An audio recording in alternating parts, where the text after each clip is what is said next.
नमस्कार दोस्तों, आपका स्वागत है हमारे YouTube चैनल पर। आज मैं आपके लिए कहानी लेके आई हूँ, मेरे पापा को छोड़ दो। सड़क के किनारे छोटी सी झुग्गी के बाहर छुटकी खेल रही थी। शाम होने को आई थी। वह अपने पापा का इंतज़ार कर रही थी। छुटकी माँ तो पहले साल बीमारी में चल बसी। उस समय छुटकी 6 साल की थी।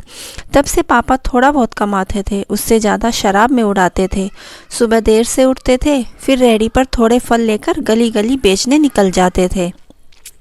आज बहुत देर हो चली थी। छुटकी को खाना भी बनाना था। वह अंदर गई, मिट्टी के तेल से जलने वाले लैंप को साफ किया, उसका शीशा निकालकर साफ किया और उसमें मिट्टी का तेल डालकर रख दिया।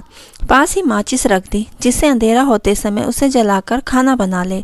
सुबह ही तो उसने पापा से कहा था, बापू घर में खाने को कुछ ना है, शाम को राशन लेते आइयो।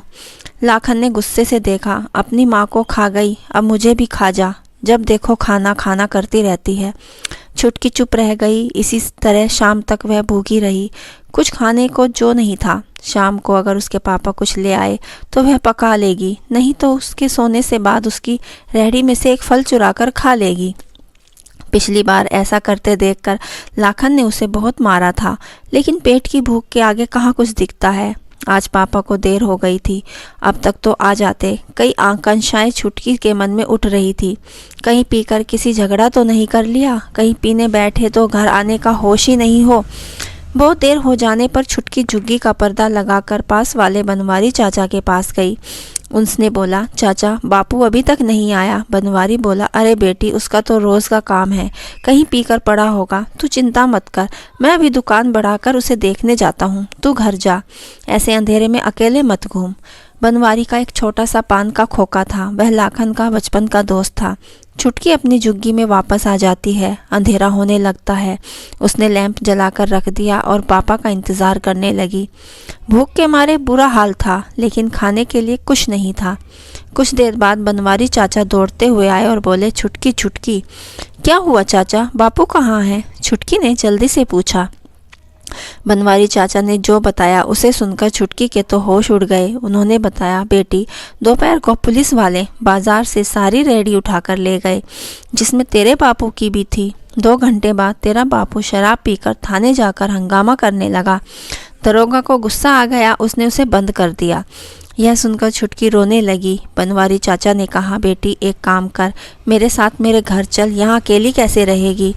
वहीं चाची के पास सो जाना, हो सकता है कल तक तेरे बापू को छोड़ दे। छुटकी के आंसू पोंछते हुए कहा, नहीं चाचा, मैं पुलिस चौकी जाती हूँ, पता नहीं पुलिस वाले बापू के साथ क्या सलूक करेंगे। यह कहकर छुटकी तेरी से लैंप बुझाकर झुग्गी का पर्दा डालने लगी और फिर तेजी से पुलिस चौकी की ओर चल दी। बनवारी चाचा उस 8 साल की बच्ची को देखते रह गए। बच्चे इतनी जल्दी बड़े हो जाते हैं। तभी उन्होंने आवाज़ लगाई, रुक छुटकी, मैं भी आ रहा हूँ। लेकिन छुटकी ने कुछ नहीं सुना। वह तेज कदमों से पुलिस चौकी की ओर चल दी। बनवारी चाचा उसके पीछे पीछे तेजी से जा रहे थे। पुलिस चौकी पहुंचकर छुटकी ने देखा, बहुत से पुलिस वाले वर्दी पहने इधर से उधर जा रहे थे। तभी उसे पुलिस चौकी के गेट के पास कई रेहड़ियां दिखाई दी। उनमें से उसने देखा एक रेहड़ी उसके बापू की भी थी। वह तेजी से अंदर की ओर चल दी। चौकी के गेट पर जाकर उसने देखा, सामने कुर्सी पर एक रोबीला थानेदार बैठा हुआ काम कर रहा था। उसे देखकर छुटकी डर गई। वह बड़ी खड़ी रही और हिम्मत अंदर जाने की नहीं हो रही थी। तभी पीछे से बनवारी चाचा आ गए। वो उसके पास ही खड़े हो गए। वहीं से उन्होंने कहा, साहब ये लड़की बहुत गरीब है, इसकी माँ नहीं है, इसके बापू को छोड़ दीजिए। तभी हवलदार उनके पास आया और बोला, तू फिर आ गया? अभी थोड़ी देर पहले ही तो तुझे भगाया था। उस शराबी को छोड़ दे जिसने पूरा थाना सर पर उठा लिया। भाग यहाँ से, नहीं तो तुझे भी अंदर कर दूंगा। बनवारी चाचा ने बेबस नज़रों से छुटकी की ओर देखा और हवलदार के सामने हाथ जोड़कर पीछे हट गए। चौकी के गेट के बाहर खड़े होकर छुटकी का इंतज़ार करने लगे। थानेदार अपने काम में लगा था, जैसे उसने कुछ सुना ही नहीं। हवलदार वहां से चला गया। छुटकी की आंखों में आंसू बह रहे थे। उसे लाखन कहीं नजर नहीं आ रहा था। वही ठिठक कर डर के मारे वहीं खड़ी रही। कुछ देर में थानेदार के काम करते करते हवलदार से कहा, अरे जा चाय बोल कर आ। तभी उसकी नज़र छुटकी पर गई। वह चिल्लाया, अरे ये लड़की इतनी रात को यहाँ क्या कर रही है? कौन है ये? उसकी तेज आवाज़ सुनकर छुटकी और डर गई। हवलदार ने कहा, साहब वो शराबी जिसे हमने अंदर किया है उसकी बेटी है। थानेदार ने इशारे से छुटकी को अंदर बुलाया। छुटकी डरते डरते अंदर गई। जा अपने घर वालों को भेज, कल सुबह इसकी जमानत करा ले जाएंगे। छुटकी ने डरते हुए बोला, साहब हमारा कोई नहीं है, मेरी माँ मर गई, बस बापू और मैं ही नहर वाली सड़क के किनारे झुग्गी पर रहते हैं। थानेदार ने झुलसते हुए कहा, अरे कोई तो होगा, किसी बड़े को लेकर आ, रात हो गई है, घर जा। छुटकी बोली, साहब मेरे बापू को छोड़ दो, उनके सिवा मेरा कोई नहीं है, कोई नहीं आएगा उन्हें छुड़वाने। लेकिन थानेदार को ये सब बातें समझ में कहाँ आने वाली थी। उसने अकड़ते हुए कहा, मैं सब जानता हूँ, ये ड्रामेबाजी, खुद घर वाले छुप जाते हैं और बच्चों को भेज देते हैं, चल भाग, किसी और को बुला कर ला। छुटकी ने थानेदार के पैर पकड़ लिए। साहब हम पर रहम करो, कोई नहीं है हमारा, मैं अकेली झुग्गी में कैसे रहूँगी, मुझे भी बापू के पास रहने दो या उन्हें छोड़ दो। थानेदार ने उसे बाजू से पकड़कर धकेल दिया। मजबूत बाजुओं के जोर से वह दूर जा गिरी। छुटकी वहीं पड़े पड़े रोने लगी। वहाँ थोड़ा सा उठी और देखा उसकी कोहनी पर खरोच लग गई, जिसमें से खून की रेखाएं दिखने लगी थी। वाह इंस्पेक्टर साहब वाह, छोटी सी बच्ची पर इतना जोर आजमाइश हो रही है। अनजानी आवाज़ सुनकर थानेदार ने देखा, सामने निरूपा जी जो कि समाज सेविका हैं और एक NGO चलाती हैं, वहीं खड़ी होकर ताली बजा रही थी। उन्हें देखकर थानेदार खड़ा हो गया। निरूपा जी की पहुंच बहुत ऊपर तक थी। उन्होंने आगे बढ़कर छुटकी को उठाया, उसके कपड़े अपने हाथ से साफ किए, फिर उसके जख्म को देखा। उसके बाद उसने साथ आए 4-5 लोगों में से एक को उन्होंने छुटकी को संभालने के लिए कहा। उसके बाद निरूपा जी थानेदार के सामने जाकर खड़ी हो गई। हाँ तो इंस्पेक्टर साहब, किस बात की सज़ा मिल रही है इस बच्ची को? थानेदार थोड़ा सा सक पकाया। कुछ नहीं मैडम, वो इसे बहुत देर से कह रहा हूँ घर जा और किसी बड़े को भेज, लेकिन यह मान ही नहीं रही। इसके बाप ने शराब पीकर हंगामा किया, इसलिए उन्हें अंदर किया कर दिया। निरूपा जी बोली, मैंने सब सुन लिया, बाहर इतने पड़ोसी बनवारी चाचा खड़े हैं और वो ही मुझे यहाँ लाए हैं। ये बेचारी सच बोल रही है, इसकी माँ नहीं है, केवल इसका बाप है। इसके बाप को तो आपने शराब के लिए अंदर कर दिया, लेकिन बाकी रेहड़ी वालों का क्या, जिनकी रेहड़ी आपने थाने में लाकर खड़ी कर दी? थानेदार बोला, हमें ऊपर से ऑर्डर थे, रास्ता खाली कराना था। निरूपा जी ने कहा, जब आपके हवलदार इन गरीबों से उगाही करते हैं तब भी ऊपर से ऑर्डर आ लेते हो। पहले आप लोग रेहड़ी लगने देते हो, बाद में हटाते हो। एक रेडी से एक परिवार पलता है, जानते हैं आप। इस बच्ची के घर में आज चूल्हा नहीं जला।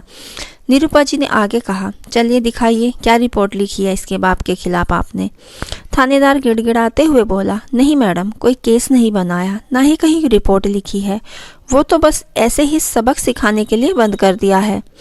निरूपा जी बोली, पाटिल जी SHO साहब को फ़ोन लगाकर यहाँ पहुँचने में को बुलाया है।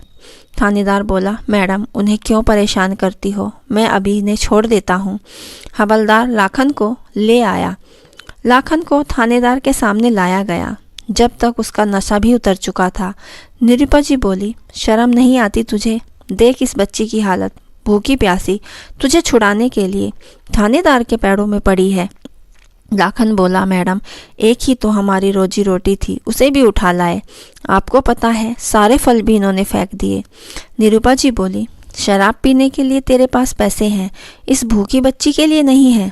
लाखन बोला, मैडम मुझे माफ़ कर दीजिए, आगे से ऐसा नहीं होगा। निरूपा जी, हाँ तो इंस्पेक्टर साहब, इनका जो नुकसान हुआ है उसकी भरपाई कौन करेगा?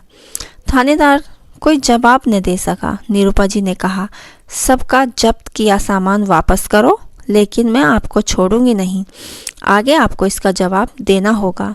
यह कहकर वह छुटकी को लेकर थाने से बाहर आ गई। उन्होंने बाहर बेंच पर छुटकी को बिठा दिया और अपने एक कार्यकर्ता को कुछ समझाया। निरूपा जी छुटकी के बराबर बैठ गई। बेटा स्कूल जाते हो? छुटकी ने ना में सर हिलाया। निरूपा जी ने कहा, सुन लाखन, कल से छुटकी पढ़ने जाएगी, इसका सारा खर्चा हमारी संस्था उठाएगी। तुझे राशन दे रही हूँ और कुछ पैसे भी, कल से ढंग से फल लाकर बेचना। मेरे कार्यकर्ताओं और मैं समय समय पर आते रहेंगे। तूने शराब पी तो तुझे अंदर करा दूंगी। तभी उनका कार्यकर्ता राशन और छुटकी के लिए खाना लाया। निरूपा जी ने छुटकी को खाना खिलाया। उसके बाद लाखन और छुटकी राशन रेहड़ी पर रखकर अपनी झुग्गी की ओर चल दिए। बनवारी चाचा जो बाहर खड़े सब देख रहे थे, वो भी साथ में चल दिए। घर आकर लाखन ने कहा, बेटी मुझे माफ़ कर दे, आज के बाद कभी शराब नहीं पीऊँगा। तूने मेरे लिए बहुत कष्ट उठाया। छुटकी फूट फूट कर रोने लगी। उसका डर अब उसकी आंखों से बह रहा था। बनवारी चाचा बोले, इसे ढंग से पाल ले लाखन, बहुत हिम्मत वाली है तेरी बच्ची। अकेले थानेदार से भिड़ गई, मेरी तो सिट्टी पिट्टी गुम हो गई थी। लाखन ने छुटकी के आंसू पोंछे और उसे गले लगा लिया। अगले दिन से लाखन ढंग से काम करने लगा। इधर निरूपा जी की मदद से छुटकी भी स्कूल जाने लगी। दोस्तों, हमारी यह कहानी आपको कैसी लगी हमें कमेंट बॉक्स में ज़रूर बताइए और हमारे चैनल को लाइक, शेयर और सब्सक्राइब करना ना भूलें। कहानी पूरी सुनने के लिए दिल से धन्यवाद।